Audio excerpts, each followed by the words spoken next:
Technique ক্লাসে সকলকে স্বাগত।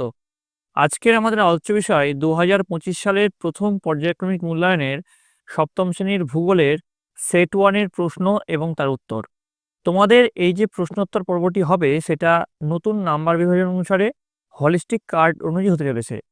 মানে তোমরা জানো এর আগে তোমাদের সপ্তম শ্রেণীর পরীক্ষা হতো 15 নম্বরে, কিন্তু এবার থেকে তোমাদের পরীক্ষা হবে 30 নম্বরে। তার জন্য তোমাদের প্রশ্ন প্যাটার্ন কীরকম হবে সেটা আমাদের বিস্তারিত আলোচনা করব। তারপরে তোমাদের প্রশ্নোত্তর পর্বে আমি ঢুকবো। তো দেখো তোমাদের প্রথমে তোমাদের সিলেবাসে ঠিক কি কি রয়েছে দেখো। পৃথিবীর গতি, ভূপৃষ্ঠে কোনো স্থানের অবস্থান নির্ণয়, বায়ুচাপ আর এশিয়া মহাদেশ, এইগুলো রয়েছে তোমাদের সিলেবাসে। এবার দেখো তোমাদের নাম্বার বিভাজনটা কীরকম হবে, মার্কস ডিস্ট্রিবিউশন যেটা, সেখানে দেখো তোমাদের এমসিকিউ থাকছে 5টা, 1 নম্বরের প্রশ্ন হচ্ছে তোমার 10টা, 2 নম্বরের প্রশ্ন হচ্ছে 5টা এবং 5 নম্বরের প্রশ্ন থাকবে 1টা। মোট তোমাদের 30 নম্বরের এইভাবে পরীক্ষা হবে। তো দেখো তোমাদের প্রথমে যেটা আছে, প্রথমে 1-এর দাগের যে প্রশ্ন, নিচের প্রশ্নগুলির উত্তর বেছে লেখো। 1 গুণ 5 সমান 5। প্রথম যে প্রশ্ন আমরা দেখে নেব, দেখো সূর্যের উত্তরায়ণ শেষ হয় 21শে জুন, 21শে মার্চ, 23শে সেপ্টেম্বর, 22শে ডিসেম্বর। উত্তর হচ্ছে 21শে জুন। এবার চলে আসবো পরের প্রশ্ন 1.2, টাইগ্রিস ইউফ্রেটিস নদীর মিলিত প্রবাহের নাম। 7 এল আরব, 7 এন আরব, শড এন আরব, 2 এল আরব। উত্তর হচ্ছে 7 এল আরব। এবার চলে আসবো পরের প্রশ্ন 1.3, মেরু অঞ্চলে উচ্চচাপ সৃষ্টি হওয়ার কারণ। সূর্যের বেশি তির্যক কিরণ, সূর্যের বেশি লম্ব কিরণ, পৃথিবীর উচ্চ আবর্তন বেগ, অধিক উষ্ণতা। এর যেটা সঠিক উত্তর সেটা হবে এ, সূর্যের বেশি তির্যক কিরণ। চলে আসবো পরের প্রশ্ন, স্বর্ণরেণু নদী বলা হয় ইয়াংসিকে, হোয়াংহোকে, সিকিয়াংকে, লেনাকে। উত্তর যেটা হবে অপশন এ, ইয়াংসিকে। পরের প্রশ্ন দেখো, প্রতি একক ক্ষেত্রফলে বায়ুর ওজনকে বলে বায়ুর চাপ, নাকি ভার, নাকি আপেক্ষিক গুরুত্ব, নাকি বায়ু প্রবাহ। উত্তর হচ্ছে বায়ুর চাপ। এবার দেখো 2-এর দাগের যে প্রশ্ন, অর্থাৎ এখানে প্রতিটি প্রশ্নের মান থাকবে 1 করে। 10টা প্রশ্ন তোমরা পাবে 10। প্রথম প্রশ্ন, দ্রাঘিমা রেখা কাকে বলে। উত্তর লিখবে পৃথিবীর উত্তর মেরু থেকে দক্ষিণ মেরু পর্যন্ত উত্তর ও দক্ষিণে বিস্তৃত কল্পিত রেখাগুলিকে দ্রাঘিমা রেখা বলে। তারপরের যে প্রশ্ন, সমুদ্রপৃষ্ঠে বায়ুচাপের পরিমাণ কত। উত্তর দিবে 1013.25 মিলিবার। তারপরের প্রশ্ন, সৌর বছর কাকে বলে। উত্তর লিখবে পৃথিবী সূর্যকে প্রায় 365 দিনে একবার প্রদক্ষিণ করে, এই সময়টাকে সৌর বছর বলা হয়। তারপরের যে প্রশ্ন, বায়ুতে জলীয় বাষ্পের পরিমাণ বাড়লে বায়ুর চাপ বৃদ্ধি পায়, এটা সত্য না মিথ্যা লিখতে বলেছে। উত্তর হচ্ছে মিথ্যা। এবার দেখো পরের যে প্রশ্ন, দেখো 2.5, নিম্ন অক্ষাংশ কাকে বলে। উত্তর লিখবে নিম্ন নিরক্ষরেখার উভয় দিকে 0 থেকে 30 ডিগ্রি অক্ষাংশকে নিম্ন অক্ষাংশ বলে। তারপরের যে প্রশ্ন, সূর্যের বার্ষিক আপাত গতি অনুসারে 23.5 ডিগ্রি উত্তর সমাক্ষরেখা সূর্যের উত্তরায়ণের শেষ সীমা, সত্য মিথ্যা নির্বাচন করো। উত্তর হচ্ছে সত্য। 2.7, এশিয়া মহাদেশে মোট দেশের সংখ্যা কয়টি। উত্তর হচ্ছে 48টি। তারপর প্রশ্ন, বিশ্বের বাজারে খনিজ তেলের দাম কত হবে তা ঠিক করে কে। এটা শূন্যস্থান পূরণ করতে বলেছে। উত্তর হবে ওপেক, OPEC। নেক্সট 2.9, ড্যাশ তারিখে কুমিরুতে 24 ঘন্টায় দিন, এটাও শূন্যস্থান পূরণ করতে বলেছে। তো এটার উত্তর হবে 22শে ডিসেম্বর। পরের প্রশ্ন দেখো, অক্ষরেখার অপর নাম কি। উত্তর লিখবে সমাক্ষরেখা। বোঝা গেল। এবার দেখো চলে আসছি তোমাদের 3-এর দাগের প্রশ্ন, নিচের প্রশ্নগুলি সংক্ষেপে উত্তর দাও, যে কোনো 5টি। প্রতিটি প্রশ্নের মান আছে এখানে 2 করে। প্রথম প্রশ্ন, মেরুজ্যোতি কাকে বলে। উত্তর লিখবে 2 মেরু প্রদেশে রাত চলার সময় মাঝে মাঝে আকাশের রামধনুর মতো আলোর জ্যোতি দেখা যায়, একে মেরুজ্যোতি বা অরোরা বলে। পরের প্রশ্ন, সমচাপ রেখা কাকে বলে। এর উত্তরে লিখবে ভূপৃষ্ঠের যেসব স্থানের গড় বায়ুচাপ কোনো নির্দিষ্ট সময়ে সমান বা একই থাকে, মানচিত্রে সেই সব স্থানের উপর কোনো কাল্পনিক রেখা টানা হলে যে রেখা পাওয়া যায় তাকে সমচাপ রেখা বলে। পরের প্রশ্ন দেখো 3.3, এশিয়া মহাদেশের তুন্দ্রা জলবায়ুর বৈশিষ্ট্যগুলি কি। এর উত্তরে তোমরা লিখবে এশিয়া মহাদেশের তুন্দ্রা জলবায়ুর বৈশিষ্ট্য দিয়ে তোমরা প্রথম পয়েন্টে যেটা লিখবে, শীতকাল সুদীর্ঘস্থায়ী ও অত্যধিক শীতল হয়। 2 নম্বর, এই অঞ্চল শীতকালে শীতকালে একটানা 6 মাস অন্ধকারাচ্ছন্ন থাকে, এই সময় আবছালা সৃষ্টি হয়।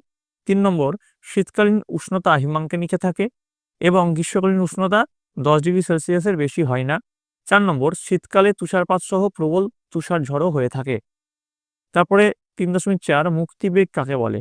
উত্তর দিবে, কোনো বস্তুকে ন্যূনতম যে বেগে আকাশের দিকে ছুড়ে দিলে তা সেই গ্রহের আকর্ষণ কাটিয়ে বাইরে চলে যেতে পারে, সেই বেগকেই গ্রহের মুক্তিবেগ বলে। আচ্ছা, পৃথিবীর মুক্তিবেগ কত সেটা যদি তোমরা জানো কমেন্ট লিখে অবশ্যই জানাবে, এবং অবশ্যই কে কোথা থেকে দেখছো এবং কে কোন স্কুল থেকে দেখছো সেটা লিখতে কখনোই ভুলবে না। পরের যে প্রশ্ন দেখো, ভূপৃষ্ঠের কোন স্থানের অবস্থান কিভাবে নির্ণয় করা যাবে? এর উত্তর তোমরা কি লিখবে? পৃথিবীর উপর অবস্থিত কোনো স্থানের অবস্থান নির্ণয় করতে গেলে অক্ষরেখা ও দ্রাঘিমা রেখার অবস্থান দেখতে হবে। ভূপৃষ্ঠের ওপর অক্ষরেখা ও দ্রাঘিমা রেখাগুলি পরস্পর ছেদ করে ভূপৃষ্ঠের ওপর একটি জালের সৃষ্টি করেছে। একে বলা হয় ভৌগোলিক গোলক। এই ছেদবিন্দুর অবস্থান দেখে কোনো স্থানের অবস্থান নির্ণয় করা যায়। তারপর প্রশ্ন, সাইবেরীয় জলবায়ুর প্রধান বৈশিষ্ট্য কি? উত্তর লিখবে, রাশিয়ার সাইবেরিয়া ও শাখালিন দ্বীপপুঞ্জে সাইবেরীয় জলবায়ু দেখা যায়। এখানে অতি শীতল ও দীর্ঘস্থায়ী শীতকাল দেখা যায়। বছরের 7 থেকে 8 মাস বরফ পড়ে। উষ্ণতা থাকে হিমাঙ্কের নিচে। গ্রীষ্মকালে গড়ে 15 ডিগ্রি সেলসিয়াস উষ্ণতা থাকে। যে বানানগুলো ভুল হয়েছে এগুলো টাইপিং মিস্টেক, এগুলো তোমরা ঠিক করে নিও। পরের প্রশ্ন, 4 দাগের প্রশ্ন, নিচের প্রশ্নগুলোর উত্তর দাও, যে কোনো একটি, প্রতিটি প্রশ্নের মান হচ্ছে 5 করে। প্রথম যে প্রশ্ন আমরা দেখে নেব, দেখো 4.1, এশিয়ার জলবায়ু কিভাবে স্বাভাবিক উদ্ভিদকে প্রভাবিত করে? তো এর যেটা উত্তর সেটা দেখো, কোনো দেশ বা মহাদেশের জলবায়ুর সঙ্গে স্বাভাবিক উদ্ভিদের একটি নিবিড় সম্পর্ক থাকে। জলবায়ুর উপর নির্ভর করে স্বাভাবিক উদ্ভিদের বৈশিষ্ট্য। এশিয়া মহাদেশের নানান ধরনের জলবায়ু এই মহাদেশের স্বাভাবিক উদ্ভিদকে প্রভাবিত করেছে। সেগুলি হলো: 1, এশিয়া নিরক্ষীয় অঞ্চলের স্বাভাবিক উদ্ভিদ। দিয়ে এই পয়েন্ট দিয়ে তোমরা লিখবে, সারা বছরের অত্যধিক উত্তাপ ও প্রচুর বৃষ্টিপাতের জন্য মালয়েশিয়া, ইন্দোনেশিয়া, সিঙ্গাপুর এ গভীর চিরহরিৎ নিরক্ষীয় অরণ্যের সৃষ্টি হয়, যথা মেহগনি, এবনি, রোজউড, পাম ইত্যাদি। 2 নম্বর, এশিয়ার মৌসুমী অঞ্চলের স্বাভাবিক উদ্ভিদ। এই পয়েন্ট দিয়ে তোমরা লিখবে, মৌসুমী জলবায়ু অঞ্চলে মায়ানমার, কম্বোডিয়া, ভিয়েতনাম প্রভৃতি স্থানে বৃষ্টিপাতের তারতম্য অনুসারে স্বাভাবিক উদ্ভিদের তারতম্য দেখা যায়। যেমন বেশি বৃষ্টিপাতযুক্ত স্থানে রোজউড, মেহগনি, দেবদার, বাঁশ প্রভৃতি চিরহরিৎ গাছের ঘন অরণ্য দেখা যায়। কম বৃষ্টিপাতযুক্ত অঞ্চলে সেগুন, শাল, শিমুল, জারুল, পলাশ, আম, জাম, কাঁঠাল ইত্যাদি গাছ জন্মায়। 3 নম্বর, এশিয়ার ভূমধ্যসাগরীয় অঞ্চলে উদ্ভিদ। দিয়ে লিখবে, তুরস্ক, সিরিয়া, লেবানন প্রভৃতি স্থানে ভূমধ্যসাগরীয় জলবায়ু অঞ্চলে জলপাই, ইউক্যালিপটাস, লেবু, কর্ক, ওক, অলিভ প্রভৃতি গাছ এবং লরেল, ল্যাভেন্ডার, রোজমেরি প্রভৃতি ঝোপঝাড় জাতীয় গাছ জন্মায়। তারপরে পয়েন্ট দেবে, নাতিশীতোষ্ণ তৃণভূমি বা স্টেপস অঞ্চলের উদ্ভিদ। দিয়ে লিখবে, কম বৃষ্টিপাতের জন্য দক্ষিণ পশ্চিম সাইবেরিয়া ও পূর্ব মঙ্গোলিয়ার স্টেপস অঞ্চলে কাঁটাযুক্ত ঝোপঝাড় জন্মায় ও বেটে ঘাস জন্মায়। এগুলো কিন্তু তোমরা সুন্দর করে খাতায় টুকে নেবে। পরের যে তোমাদের 6 নম্বর পয়েন্ট সেটা দেখো, মাঞ্চুরিয়া অঞ্চলের উদ্ভিদ। দিয়ে তোমরা লিখবে, মাঞ্চুরিয়া ও উত্তর জাপানে পাইন, ফার, স্পুস ইত্যাদি সর্ববৃহৎ গাছ জন্মায়।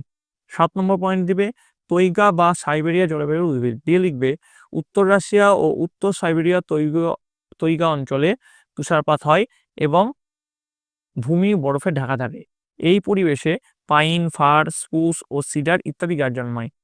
তারপরে 8 নম্বর পয়েন্ট দিবে, দিয়ে লিখবে, চীন দেশীয় জলবায়ু অঞ্চলের উদ্ভিদ। দিয়ে লিখবে, চীনের উত্তরাংশ ও মধ্যভাগ, দক্ষিণ কোরিয়া ও জাপানে চীন দেশীয় জলবায়ু অঞ্চলে উষ্ণ ও বেশি বৃষ্টিপাতযুক্ত আর্দ্র জলবায়ু চিরসবুজ বা চিরহরিৎ উদ্ভিদ জন্মানোর অনুকূল পরিবেশ সৃষ্টি হয়েছে। ওক, কর্পূর, ক্যামেলিয়া, ম্যাগনেলিয়া, বাঁশ হলো এখানকার মূল্যবান গাছ। 9 নম্বর পয়েন্ট, ক্রান্তীয় মরুভূমি অঞ্চলের উদ্ভিদ। দিয়ে লিখবে, আরব মরুভূমি ও ভারত পাকিস্তানের থর মরুভূমিতে জলের অভাবে বড় বড় গাছপালা বিশেষ থাকে না। ফণিমনসা, ক্যাকটাস, অ্যাকেসিয়া, বাবলা প্রভৃতি গাছ দেখা যায়। তারপরে পয়েন্ট দেবে, তুন্দ্রা অঞ্চলের উদ্ভিদ। দিয়ে লিখবে, সুমেরু বৃত্তের একবারে বাইরে অবস্থিত উত্তর রাশিয়ার উত্তরে তুন্দ্রা অঞ্চলে বছরের বেশিরভাগ সময় তাপমাত্রা হিমাঙ্কের নিচে থাকে, তাই এখানে মস ও লাইকেন জাতীয় শৈবাল ও গুল্ম জাতীয় উদ্ভিদ জন্মায়। বোঝা গেল? এবার যে পরের প্রশ্ন সেটা তোমরা দেখে নাও। অক্ষরেখা ও দ্রাঘিমা রেখার প্রয়োজনীয়তাগুলি আলোচনা করো। তো উত্তর লিখবে, নিরক্ষরেখার দুই দিকে কল্পিত বৃত্তাকার এবং পরস্পর সমান্তরাল রেখাগুলিকে অক্ষরেখা বলে। দিয়ে তোমরা প্রথমে লিখবে অক্ষরেখার প্রয়োজনীয়তাগুলি হলো। দিয়ে লিখবে কোনো স্থানের প্রকৃত অবস্থান জানতে, অর্থাৎ ভূপৃষ্ঠের কোনো স্থান নিরক্ষরেখার কতটা উত্তরে বা দক্ষিণে অবস্থিত তা অক্ষরেখার সাহায্যে জানা যায়। 2 নম্বরে, কোনো স্থানের অক্ষাংশ ও অক্ষরেখার সাহায্যে জানা যায়। 3 নম্বরে, অক্ষরেখার মাধ্যমে জলবায়ুর তারতম্যের কথা জানা যায়। সর্বনিম্ন অক্ষাংশতে 0 ডিগ্রিতে সূর্য সারা বছর লম্বভাবে কিরণ দেয় এবং মধ্য অক্ষাংশ থেকে উচ্চ অক্ষাংশের দিকে ক্রমশ সূর্যরশ্মি তীর্যভাবে পড়ে। ফলে নিরক্ষীয় অঞ্চলে উষ্ণতা বেশি এবং মেরুর দিকে উষ্ণতা কমতে থাকে। এই উষ্ণতা তারতম্যের ফলে পৃথিবীতে 3টি তাপবলয় তথা 3টি জলবায়ুর অঞ্চলের সৃষ্টি হয়েছে। আচ্ছা, এই উষ্ণতা বানানগুলো ঠিক করে নেবে, হ্যাঁ। পরের যেটা তোমাদের আছে, পৃথিবীতে দ্রাঘিমা রেখার প্রয়োজনীয়তাগুলি হলো। দিয়ে 1 নম্বর পয়েন্ট দিবে, কোনো স্থানের অবস্থান নির্ণয়ে, অর্থাৎ কোনো স্থান মূল মধ্যরেখা থেকে কতটা পূর্ব বা পশ্চিমে অবস্থান করছে তা জানতে সাহায্য করে দ্রাঘিমা রেখা। 2 নম্বর লিখবে, পৃথিবীর কোনো ক্ষুদ্র স্থান বা অঞ্চলের উপর দিয়ে কল্পিত দ্রাঘিমা রেখা সেখানকার স্থানীয় সময় নির্ণয়ে সাহায্য করে। 3 নম্বর লিখবে, পৃথিবীর যে সমস্ত অঞ্চলের উপর দিয়ে একাধিক দ্রাঘিমা কল্পনা করা হয়েছে সেখানে একটি বিশেষ দ্রাঘিমাকে প্রমাণ ধরে অঞ্চলটির প্রমাণ সময় নির্ণয় করা হয়। 4 নম্বর লিখবে, একমাত্র 180 ডিগ্রি দ্রাঘিমা রেখা পূর্ব ও পশ্চিম গোলার্ধের তারিখ নির্ণয় ও বিভাজনে সাহায্য করে। বোঝা গেল? তো এই গেল তোমাদের সপ্তম শ্রেণীর প্রথম পর্যায়ক্রমিক মূল্যায়নে হলিস্টিক প্যাটার্ন অনুযায়ী তোমাদের ফার্স্ট সেটের প্রশ্ন এবং তার উত্তর। তোমাদের যদি আরও কোনো সেট দরকার হয় তোমরা সেটা কমেন্টে জানাবে, তোমার জন্য আমি সেই সেটগুলি নিয়ে আসবো। তোমরা তোমাদের বইগুলি খুঁটিয়ে পড়ো এবং এই প্রশ্নগুলো প্র্যাকটিস করো। এইগুলোই যে হুবহু তোমাদের পরীক্ষায় আসবে তার কোনো কারণ নেই। তোমাদের জন্য আরও সেটের প্রশ্নগুলো নিয়ে আসবো। সেই সবকটা সেট তোমরা যদি করো এবং বইটা খুঁটিয়ে যদি পড়ো তাহলে দেখবা পরীক্ষায় তোমরা 100% কমন পেতে চলেছো। তো তোমরা সকলে ভালো করে মন দিয়ে পড়াশোনা করো। তোমরা সকলে ভালো থাকবে, তোমরা সকলে সুস্থ থাকবে।